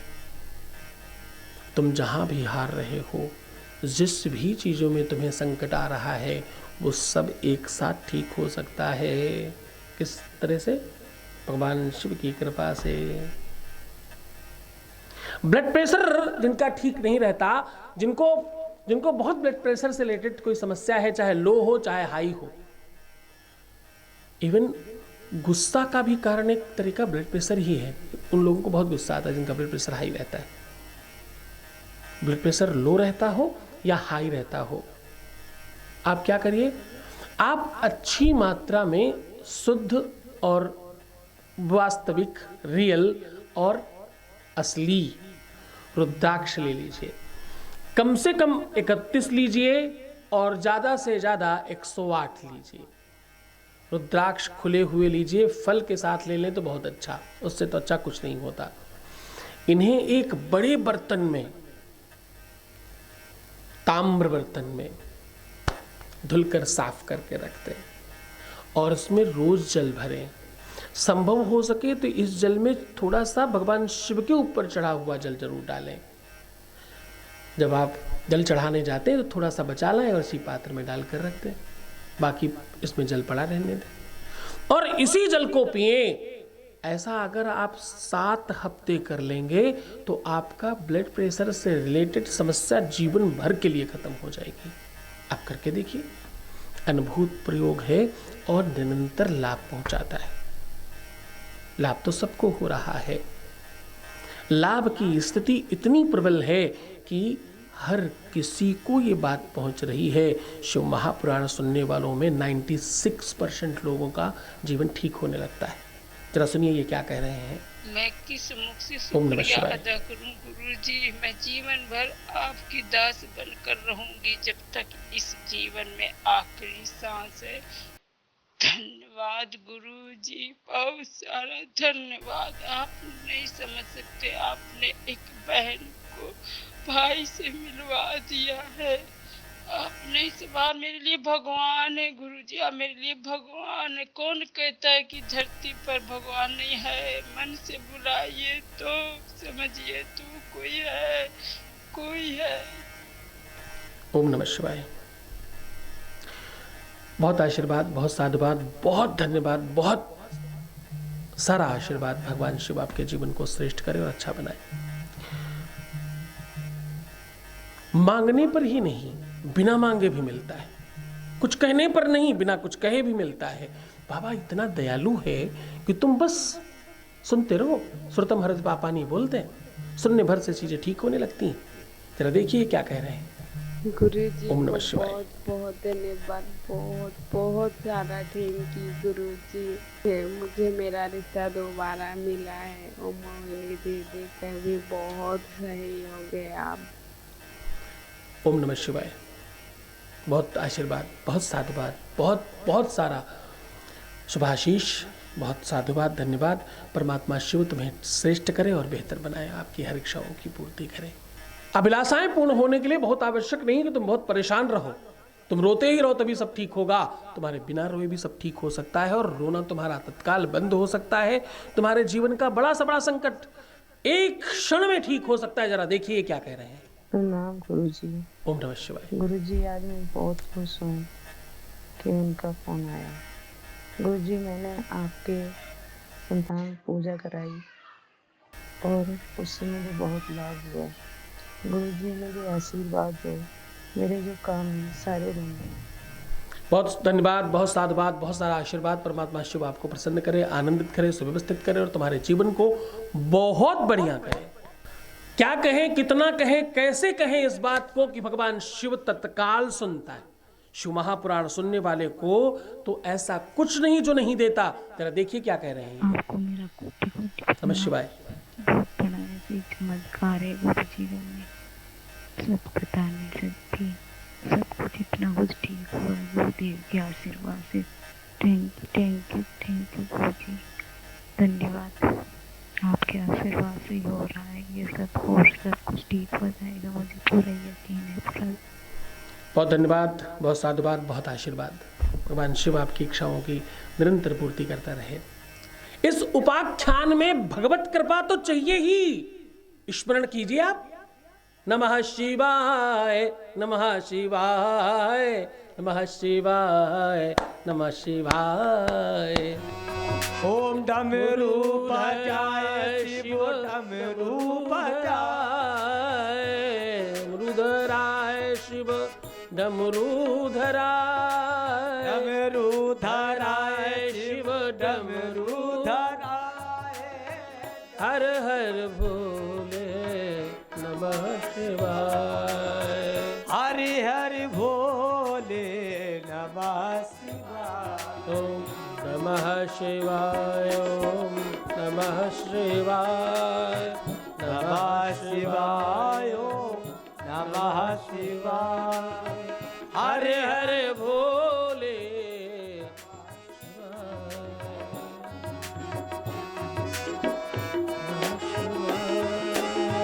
हर हर भोले नमः शिवाय। आप सब आरती, पूजा, प्रसाद इत्यादि कंप्लीट करके जाएंगे। बड़ा संयम का ध्यान रखेंगे और आप सब अपनी अपनी जगह पर बैठकर ही आरती करेंगे। आरती उतारूं शिव शंभो, मेरी भी तो स्वीकार करो। आरती उतारूं शिव शंभो, मेरी भी तो स्वीकार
देते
नमय चन्द्रदेवास्तानि धर्मान्नाशन्ना तेहनाकं महिमाना सन्तु पूर्वेशाद्याः सन्ति देवाः।